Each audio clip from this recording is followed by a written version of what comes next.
अस्सलाम वालेकुम। क्या हाल है? सब ठीक ठाक हैं? उम्मीद करते हैं कि आप सब खैरियत से होंगे। आप सबके रोज़े भी अच्छे चल रहे होंगे। अब तो रोज़ों का ऑलमोस्ट अख्ताम हो चुका है। इसके साथ साथ रिजल्ट आ चुका है, कोर्स सिलेक्शन आपकी ओपन हो चुकी है और बहुत सारे स्टूडेंट जो अपने फाइनल सेमेस्टर में आ चुके हैं उनको मेरी तरफ से मुबारकबाद भी है। और अब यहाँ पे आप लोगों को दो ऐसी चीज़ें आ गई हैं जो आप स्टडी कर रहे हैं, जो स्टडी स्कीम से हट के, इसमें प्रोजेक्ट और इंटर्नशिप होती है। इंटर्नशिप के ऊपर तो मैंने ऑलरेडी एक डिटेल में वीडियो बना दी है, अब मेरी डिस्क्रिप्शन में वीडियो लिंक देख सकते हैं। अब मैं आज प्रोजेक्ट के जो स्टूडेंट हैं उनके लिए मैं एक वीडियो बना रहा हूँ।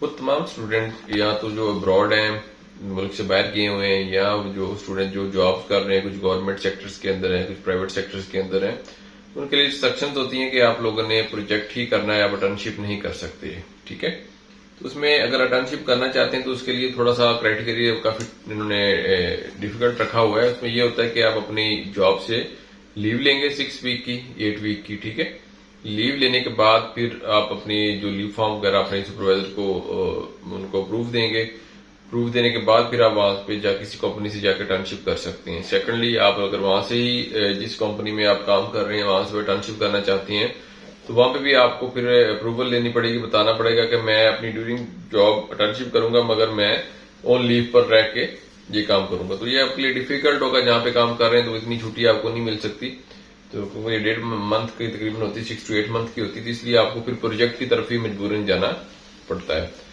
तो प्रोजेक्ट क्या होता है? प्रोजेक्ट के अंदर हमें ना सबसे पहले तो कोर्स सिलेक्शन के अंदर आपने जाके प्रोजेक्ट को सिलेक्ट कर लेना है। जब आपका प्रोजेक्ट सिलेक्ट हो जाएगा, जैसे ही कोर्स सिलेक्शन आपकी क्लोज होगी, आपको एक सुपरवाइजर अलॉट हो जाएगा। जैसे आपको सुपरवाइजर अलॉट होगा, होने के बाद फिर आपके एलएमएस के ऊपर आपके पास जो सब्जेक्ट शो होंगे, सब्जेक्ट के अंदर 619 या 620 जो भी आपके रेलिवेंट जो प्रोजेक्ट या इंटर्नशिप की कोर्स ऑफ स्टडी है उसका एक कोर्स कोड होगा। उस कोर्स के अंदर कोड के अंदर आपको प्रोजेक्ट के हवाले से जो भी इंस्ट्रक्शन आना शुरू हो जाएंगी, उसके डाउनलोड सेक्शन के अंदर जाएंगे तो आपको मुकम्मल वहां पे डिटेल्स मिल जाएंगी। सारी वो चीजें वहां पे डाउनलोड सेक्शन के अंदर ऑलमोस्ट आपको अवेलेबल होती हैं। उसके साथ साथ वहां पे आपके पास असाइनमेंट्स ओपन हो जाती हैं। तो उसमें जो सबसे पहली आपकी असाइनमेंट होगी उसके अंदर जेसीएल जॉब कंफर्मेशन लेटर होता है।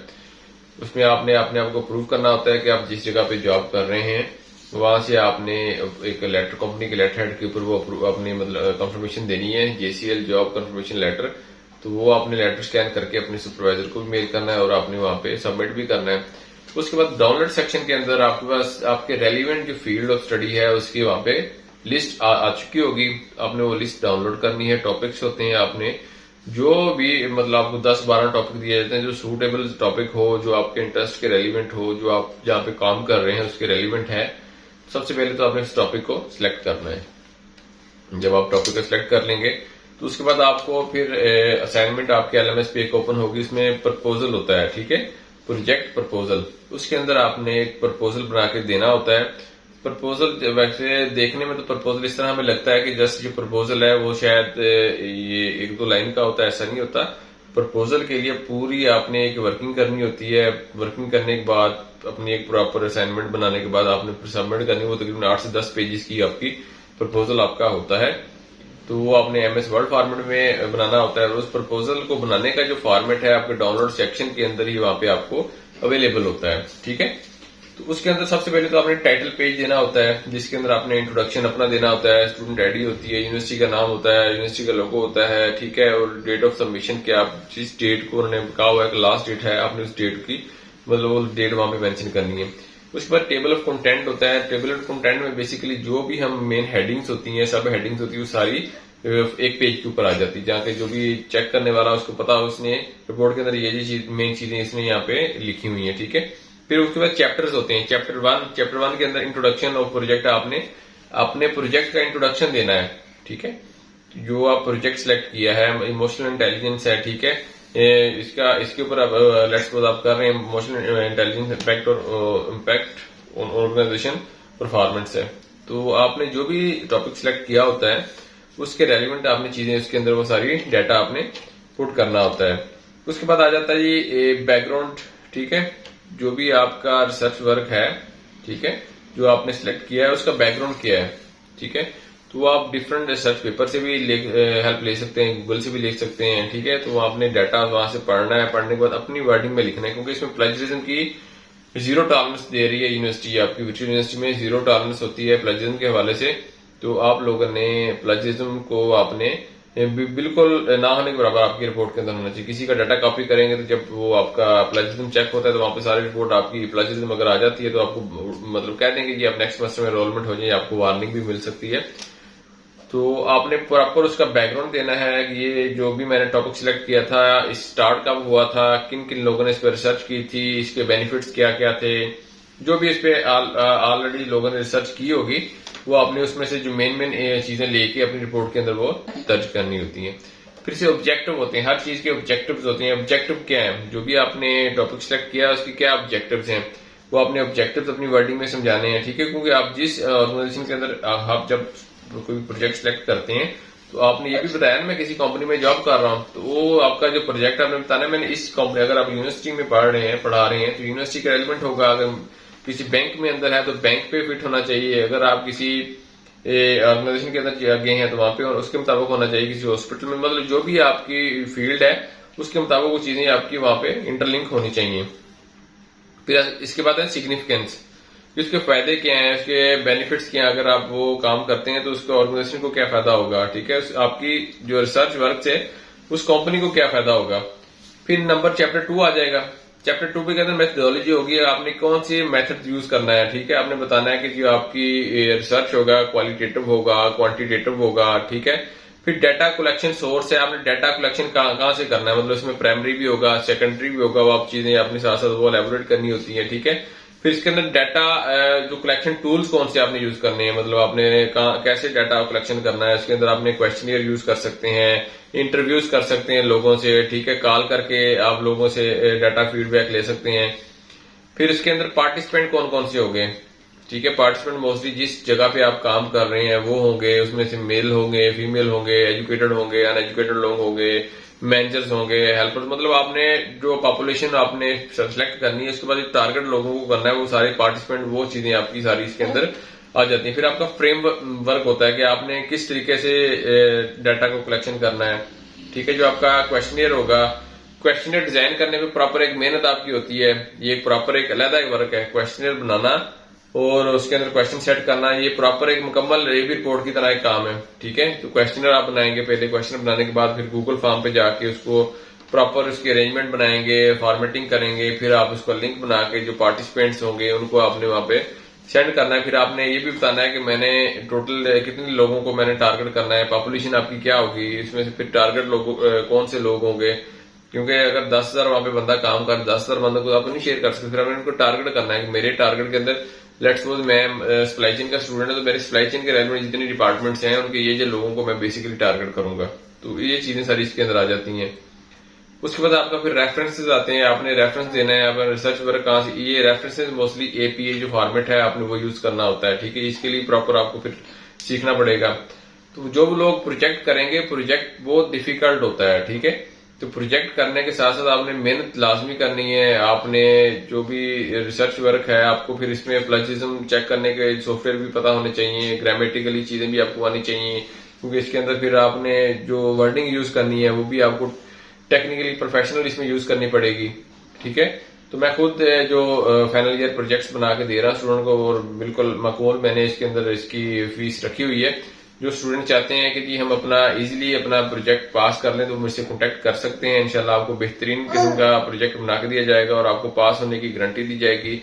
इसके अंदर आपका सबसे पहले तो आपको हेल्प किया जाएगा जी, आप जो भी बताएं कि मैं इस कंपनी में काम कर रहा हूँ, आप फील्ड के रेलिवेंट आपका सबसे पहले टॉपिक हम सिलेक्ट करवाते हैं। उसके बाद फिर आपको प्रपोजल बना के देखेंगे, बड़ा जबरदस्त सा प्रपोजल होगा। इंशाल्लाह फर्स्ट या सेकंड अटेम्प्ट में आपकी प्रपोजल एक्सेप्ट हो जाती है। जब हम प्रपोजल अपडेट कर देते हैं, अपडेट करने के बाद उसके अंदर ये होता है कि आपका जो सुपरवाइजर आपकी वैल्यूएशन करता है, अगर आपका प्रपोजल एक्सेप्टेड है तो देन आपको नेक्स्ट असाइनमेंट होती है। समटाइम ये होता है कि उसके अंदर इंप्रूवमेंट्स दे देता है आपका कोई सुपरवाइजर, तो वो इंप्रूवमेंट हम करके देंगे। फिर उसके बाद क्वेश्चनर होता है, क्वेश्चनर हम खुद से डिजाइन करते हैं। डिजाइन करने के बाद उसको गूगल फॉर्म्स के अंदर या दूसरे सॉफ्टवेयर के अंदर उसको लिंक जनरेट करके प्रॉपर फॉर्मेटिंग करके वो फिर हम आपको शेयर करेंगे। इसका लिंक आप अपने जितने भी कंपनी के लोगों को उनको शेयर करते हैं, जैसे ही वो लोग फीडबैक देते हैं, इसको फिल करते हैं फॉर्म को, तो गूगल फॉर्म के अंदर हमारे एक्सेल शीट के अंदर सारा डाटा हमारे पास आ जाता है। फिर हम क्या करते हैं, एसपीएस सॉफ्टवेयर या मिनी टैब के अंदर जाके जितना हमने डाटा कलेक्शन की होती है उसको फिर वहां पे रन करते हैं। सबसे पहले तो हमने वेरिएबल सिलेक्शन करते हैं, क्योंकि वेरिएबल्स होते हैं वो हम बना लेते हैं, ठीक है। तो वेरिएबल बनाने के बाद उसके ऊपर हमने एनालिसिस करने होते हैं, डेमोग्राफिक एनालिसिस करते हैं, डिस्क्रिप्टिव करते हैं, कोरिलेशन एनालिसिस करते हैं, रिग्रेशन एनालिसिस करते हैं। सारे हम जो एनालिसिस हैं ये सारे हम एसपीएस सॉफ्टवेयर के अंदर कर रहे होते हैं। इसके ग्राफ बन रहे होते हैं, बार ग्राफ बन रहे होते हैं, चार्ट्स बन रहे होते हैं सारे, ठीक है। तो उसके बाद जब हमारा एनालिसिस हो जाता है, एनालिसिस करने के बाद फिर इसके अंदर हम इसको रिकमेंडेशन देते हैं, ठीक है। जो हमारी फ्यूचर स्टडीज है उसके बारे में बताते हैं, कंक्लूजन बताते हैं। सारी रिपोर्ट के अंदर चीजें बनती है, मतलब ये एक बहुत डिफिकल्ट काम है। तो ये जो हम सारा आपको करके देंगे, उसका प्रेजेंटेशन बना के देंगे और वाइवा के अंदर आपको डिफेंड करने के बारे में बताएंगे आपने किस तरह डिफेंड करना है। तो अगर तो आपके पास समझते हैं कि टाइम नहीं है तो आप मेरे पर कॉन्टेक्ट कर सकते हैं। वैसे मैं रिकमेंड बच्चों को यही करता हूं कि खुद से कोशिश करें बनाने की, क्योंकि आपके फ्यूचर के अंदर ये कहीं ना कहीं चीजें आपके काम आ जाएंगी। तो मैं था प्रपोजल के ऊपर। जब आपका प्रपोजल आपका एक्सेप्ट हो जाएगा, बना के सेंड कर देंगे, तो ये रिजेक्ट भी हो जाए तो आपने इसमें वरी नहीं होना। अगर आप अच्छा नहीं बना, रिजेक्शन आ गई है, तब भी आपने इस पर वरी नहीं होना। 3 चांसेस होते हैं। फर्स्ट चांस के अंदर अगर आपकी रिजेक्शन आ गई है तो सेकंड चांस में आपको दिया जाता है। थर्ड 3 चांसेस के अंदर अगर आप क्लियर ना करें तो फिर आपको इस सेमेस्टर के अंदर उड़ा दिया जाता है, नेक्स्ट सेमेस्टर में अपने एनरोलमेंट होना होता है, ठीक है। तो ये भी होता है कि फर्स्ट में अगर आपकी रिजेक्ट ना हुआ और पास भी ना हो, फिर उसमें नीड इंप्रूवमेंट में आ जाता है। उसमें आपका सुपरवाइजर आपको हाईलाइट करता है ये एरिया जो आपका यहाँ पे नीड इंप्रूवमेंट है, इसके आप इंप्रूवमेंट कर लें। सेकंड में भी समटाइम आ जाती है, थर्ड में जाके अप्रूव कर लेते हैं। जब आपका अप्रूव हो जाएगा फिर आपका सुपरवाइजर आपसे कहेगा आपने जो क्वेश्चनर आपने सिलेक्ट करना है वो क्वेश्चनर मेरे से शेयर करें। फिर अपने क्वेश्चनर जो लोगों से आपने पूछना है अपने रिसर्च वर्क के रेलिवेंट वो आप बनाएंगे, सुपरवाइजर को सेंड करेंगे, उसकी वैल्यूएशन होती है। वैल्यूएशन होने के बाद जैसे ही आपको आपका सुपरवाइजर कहता है कि ये अब आपका जो फाइन है आपका क्वेश्चनर, देन आप इस पे वर्किंग स्टार्ट करें, आप लोगों को शेयर करें। जब आपकी फीडबैक आ जाएगी उसके फिर आप थर्ड असाइनमेंट आएगी कि फाइनल प्रोजेक्ट रिपोर्ट आपने सबमिट करवानी है। उसके लिए टाइम आपको मिल जाता है, टाइम लाइन दी जाती है, 10 दिन या 15 दिन का टाइम होता है। फिर आप वो बनाना शुरू करेंगे। जब वो बन जाएगी फिर आप अपलोड करेंगे, उसकी वैल्यूएशन होती है। समटाइम वो भी फर्स्ट टाइम में रिजेक्ट हो, अगर आप खुद से बना रहे हैं तो रिजेक्ट होगी, अगर किसी प्रोफेशनल बंदे से बनवा रहे हैं तो वो रिजेक्शन नहीं होती। इसमें ज्यादा से ज्यादा ये होता है कि नीड इंप्रूवमेंट आ जाती है। तो अगर रिजेक्शन होती है इसमें भी 3 चांसेस होते हैं इसी तरह, ठीक है। अगर नीड इंप्रूवमेंट आती है तो उसको भी आपने क्लियर करना है। जो जो आप कमेंट्स दिए होते हैं आपके सुपरवाइजर ने, उसको आपने उसके अकॉर्डिंग इस पे वर्किंग करनी होती है। आईपीए फॉर्मेट यूज करना होता है, जितने एनालिसिस हैं वो प्रॉपर रन करने होते हैं सारे आपने, ठीक है। तो उसके बाद फिर आपने करने के बाद जब आप इसको पास कर लेते हैं इस फेज को, उसके बाद आ जाता है आपका प्रेजेंटेशन का फेज। फिर आपने उसकी प्रेजेंटेशन बनानी होती है। प्रेजेंटेशन बनाने के बाद उसकी वैल्यूएशन होती है, वो भी अगर नीड इंप्रूवमेंट आती है देन आप जब तक उसको क्लियर नहीं कर लेते, अपने सुपरवाइजर को सेटिस्फाई नहीं करते, तो इसी तरह नीड इंप्रूवमेंट में 2-3 दफा रहती है। उसके बाद फिर आपको ऑलमोस्ट फाइनल पेपर से कुछ टाइम पहले या फाइनल पेपर के कुछ टाइम बाद आपको फिर बताया जाता है कि आपका ये फाइनल वाइवा होगा। वाइवा के अंदर फिर आपसे जो भी आपने रिसर्च वर्क किया था उसमें क्वेश्चनिंग की जाती है और बहुत जबरदस्त किस्म की क्वेश्चनिंग की जाती है। वहां पे डिफेंड करना बहुत मुश्किल होता है। जो फर्स्ट लोग खुद से बना रहे होते हैं तो आपको मोस्टली फर्स्ट वाइवा के अंदर तो उड़ा देते हैं आपसे। फिर मोस्टली कुछ सुपरवाइजर आते हैं कि ठीक है जी आप दोबारा तैयारी करें, हम दोबारा आपको वाइवा लेते हैं। नहीं तो वाइवा में जब आपको उड़ा दिया है तो फिर भी नेक्स्ट सेमेस्टर में यहाँ पर एनरोलमेंट होना होता है। तो हमारे पास जितने भी स्टूडेंट हैं जो हमसे लास्ट ईयर में मेरे पास 5 से 6 स्टूडेंट थे जिन्होंने प्रोजेक्ट बनाया। जब उनके प्रोजेक्ट मुकम्मल हमने बना के दिए, पास करवा लिए, जब उनका कोर्स जो आपका वाइवा को डिफेंड करने का टाइम आया तो हमने फिर उसको प्रॉपर तैयारी करवाई कि हमने एसपीएस सॉफ्टवेयर किस तरह यूज करते हैं उसके बारे में बताया गया उनको। कौन कौन से एनालिसिस हमने किए, किस तरह एनालिसिस किए हैं, एनालिसिस के अंदर जिस तरह सिग्निफिकेंस क्या होता है, पी वैल्यू क्या होती है, आर स्क्वायर क्या होता है, डेमोग्राफिक एनालिसिस क्या होता है, कोरिलेशन एनालिसिस क्या होता है, ठीक है। तो डिस्क्रिप्टिव एनालिसिस क्या होती है सारे, तो रिग्रेशन एनालिसिस क्या होती है, हर चीज के बारे में उनको बताया है। जैसे उनका वाइवा उन्होंने बड़े अच्छे तरीके से अपने वाइवा को डिफेंड किया और आराम से उन्होंने पास कर लिया। अगर आप चाहते हैं आप अपना प्रोजेक्ट पास इजीली करना चाहते हैं बगैर किसी टेंशन के, क्योंकि आपका 6 मंथ साथ साथ चलना है। इस दौरान आपकी क्विजेस भी होंगे, असाइनमेंट्स भी होंगे, जीडीबीज भी होंगी, मिड टर्म भी होंगे, फाइनल टर्म भी होंगे। अगर आप रिलैक्स माइंड होंगे तो बाकी चीजों को टाइम दे सकते हैं। और जो प्रोजेक्ट और इंटर्नशिप होती है इनके ग्रेडेड मार्क्स नहीं होते, ये पी एंड एफ आता है। ये पी आएगा पास या एफ आएगा फेल, ठीक है। 3 क्रेडिट आवर का सब्जेक्ट होता है, मगर इसके मार्क्स नहीं होते, इसका कोई CGPA नहीं होता, जस्ट पास एंड फेल इसके अंदर होता है। ठीक है, तो इसलिए वरी नहीं होना कि आपके मार्क्स 0 आ रहे हैं, नहीं, इसमें कोई मार्क्स नहीं होता है, ये पास एंड फेल वाला इसके अंदर कंसेप्ट होता है। तो अगर आप चाहते हैं कि मैं अपना प्रोजेक्ट फर्स्ट अटेम्प्ट में ही पास करूं, तो आप मेरे से कॉन्टेक्ट कर सकते हैं, और मैं आपसे जो फीस है वो इंस्टॉलमेंट पे लेता हूं। अच्छा, इसके अंदर भी एक और बहुत जबरदस्त चीज है, बहुत सारे स्टूडेंट प्रोजेक्ट से डरते हैं। तो अब वर्चुअल यूनिवर्सिटी तीसरा साल इन्होंने आपको बताया जो स्टूडेंट्स हैं कि जी आप इसके ऊपर बिजनेस प्लान भी बना सकते हैं। अब बिजनेस प्लान है बहुत जबरदस्त चीज है। उसके लिए आपने करना क्या है जी, अगर आप प्रोजेक्ट पे नहीं जाना चाहते हैं, आप चाहते थे मैं इंटर्नशिप चला जाऊं मगर मजबूर हो प्रोजेक्ट पे जाना, तो प्रोजेक्ट भी आप नहीं लेना चाहते, तो आप पहले प्रोजेक्ट को सिलेक्ट कर लें। जब आपका प्रोजेक्ट सिलेक्ट हो जाएगा, आपका सुपरवाइजर अलॉट हो जाएगा, फिर आपने अपने सुपरवाइजर को एक मेल करनी है कि सर मैं प्रोजेक्ट तो मैंने सिलेक्ट किया है मगर मैं बिजनेस प्लान की तरफ जाना चाहता हूँ। बिजनेस प्लान और जो प्रोजेक्ट है दोनों में ऑप्शन है, या तो प्रोजेक्ट कर लें या बिजनेस प्लान के अंदर चला जाए। बिजनेस प्लान के अंदर आपको बिजनेस आइडिया आपने देना है। ठीक है, उसकी भी इस तरह काफी सारी डॉक्यूमेंटेशन होती हैं, NACB होता है आपका। ठीक है, उसमें वो डॉक्यूमेंट्स जैसे आप मेल करेंगे अपने सुपरवाइजर को, उसको कन्विंस भी करेंगे सर मैं प्रोजेक्ट की जगह मैं बिजनेस प्लान करना चाहता हूँ। उसने जस्ट आपने बताना है, अगर तो अब्रॉड है, मुल्क से बाहर है, तो आप बता देंगे जी मैं इतने ऐसे मुल्क से बाहर हूँ, मेरा ये माइंड है कि मैं पाकिस्तान में वापस जाके अपनी कंट्री में वापस जाके वहां पे जाके मैंने अपना ये कारोबार स्टार्ट करना है, इसलिए मैं प्रोजेक्ट की बजाय बिजनेस प्लान सेलेक्ट करूंगा, ताकि मुझे बिजनेस का आइडिया हो जाए और मैं यहाँ से कुछ लर्न कर लूं और बाद में अपना बिजनेस लॉन्च कर लूं। अगर विद इन पाकिस्तान है तो भी आपने बताना है कि इंडस्ट्रीज के हालात बहुत ज्यादा टफ चल रहे हैं, जॉब से मुझे जो भी अर्निंग प्रॉपर नहीं कर रहा, और मेरा माइंड है कि मैं अपने बिजनेस स्टार्ट करूं।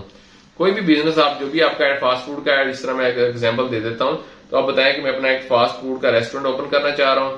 ठीक है, उस वाले से जस्ट मेल करनी, तो उसमें क्या होगा कि आपको सुपरवाइजर जैसे ही देखेगा तो आपको कहेगा ठीक है जी मैं आपका जो है प्रोजेक्ट को चेंज कर देता हूं बिजनेस प्लान। फिर आपके जो भी बिजनेस प्लान वाले सुपरवाइजर होंगे वो ऑटोमेटिकली वो सिस्टम के अंदर चेंज हो जाएगा, और वहां पे आपका प्रोजेक्ट की जगह बिजनेस प्लान शो हो जाएगा। फिर उसकी जो भी असाइनमेंट्स होंगी वो बिल्कुल आसान असाइनमेंट्स की असाइनमेंट थोड़ी ज्यादा होती है बिजनेस प्लान की, मगर आसान होती है, उसमें कोई एनालिसिस नहीं करने होते हैं, कोई सॉफ्टवेयर यूज नहीं करने होती है, बिल्कुल आसान है।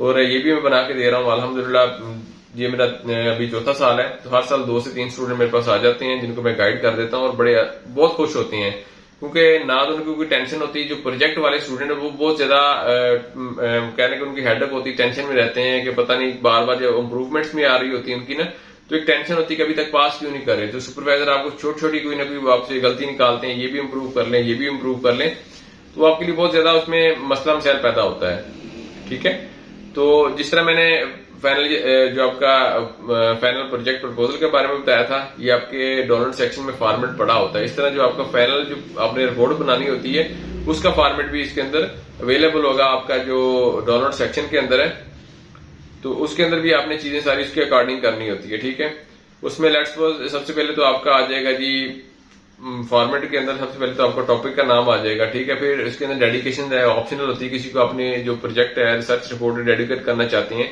वो आपकी आ जाएगी। उसके बाद एक्नॉलेजमेंट है, अगर आप किसी को एक्नॉलेज करना चाहते हैं तो वो आ जाएगा आपकी।